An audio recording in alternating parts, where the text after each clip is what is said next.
Good morning, everybody, and welcome back to the Deep-3 here with winnersandwhiners.com. It is Saturday, February 15th. Now, before we get into the three plays for today, quick announcement as to why I'm doing the video instead of Scott Steen.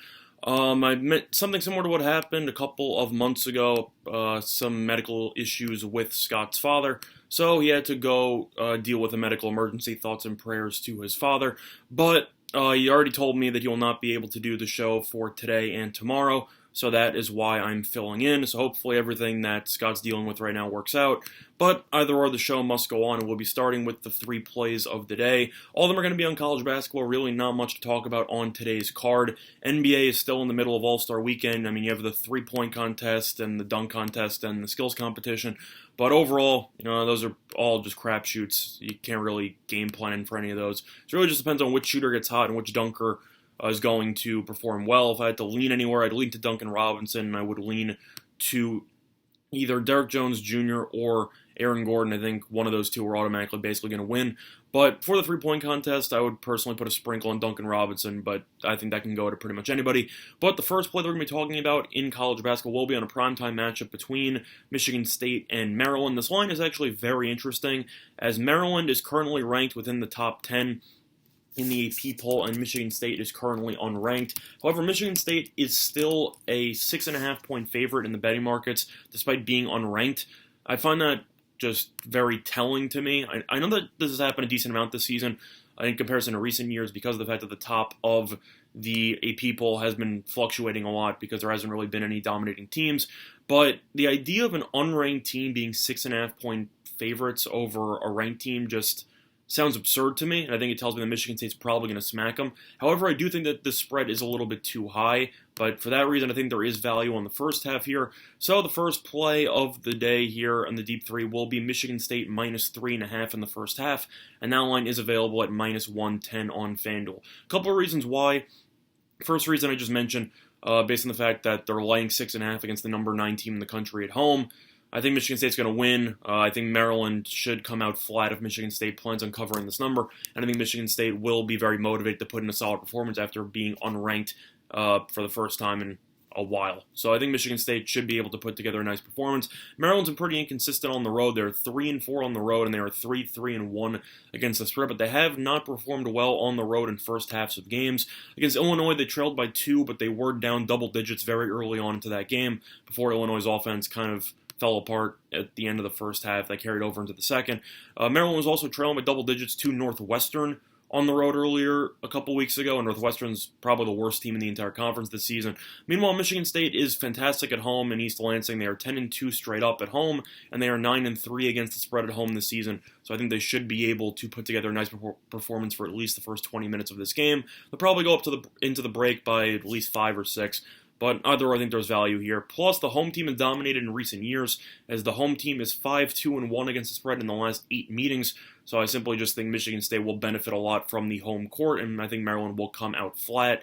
Plus, Michigan State is the better offense. They're averaging 4 more points per game. They're also shooting roughly 4% higher from the floor, and they're also averaging roughly 2 more rebounds per game and averaging roughly 4 more assists per game. So I think there's just a mismatch here with Maryland dealing with Michigan State's high-powered offense and their ability to rebound at will, and I think Michigan State should be able to cover this number. So the first play on the Deep 3 will be Michigan State minus 3.5 in the first half, which is available on FanDuel at minus 110.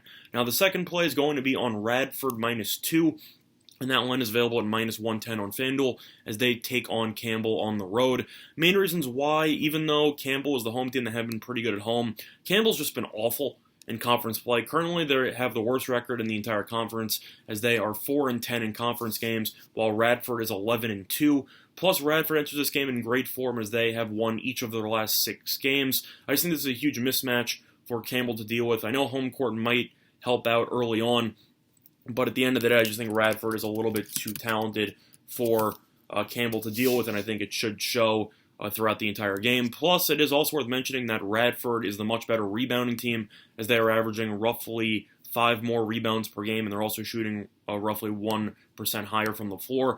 I just think Campbell's overwhelmed here. Winthrop is one of the best teams in the conference, and Radford just beat them on the road by 4. So now that they're traveling to Campbell, I think they should be able to take care of business. This game's very important for Radford. They're currently half a game back from Winthrop, but they did win the head-to-head, so this game is very important. And it's also worth mentioning that Campbell, despite the fact that they have been playing well at home this season, this team's around 500. They're 13-13. This team just isn't very good, and I feel like that is pretty self-explanatory in this. So even though this game might be a little bit close for a little while, I think Radford will be able to make enough plays late, and I think Radford should be able to win this game, I'd say, pretty easily in the end, so I don't think this should turn into much of a sweat.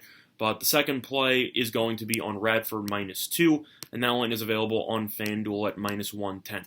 Now, the third play of the day in college basketball is going to be on UW-Milwaukee -2, which is available on DraftKings at -113. A couple of reasons why I like this play. First of all, Green Bay has been very underwhelming on the road this season. They're currently 5-9 on the road, and Milwaukee is 7-5 at home. Is 7-5 great? No, but they have played a lot better at home than they have on the road, and both these teams have virtually the same record. So I think you can argue that these teams are pretty much even on neutral, but the fact that Milwaukee is home should give them a little bit of a spark, especially against an in-state rival in Wisconsin. So I think that should definitely play a factor. But Green Bay is 12-14, Milwaukee is 12-13. They have the same exact record in conference. You could argue that both these teams are very similar. However, Milwaukee did manage to beat Green Bay in Green Bay earlier this season by 7 points. So if Milwaukee was able to win this game on the road against Green Bay, and Green Bay's been pretty solid at home this season. If Milwaukee's been able to win on the road against Green Bay, then I feel like they should be able to cover this 2-point spread at home in front of their home fans.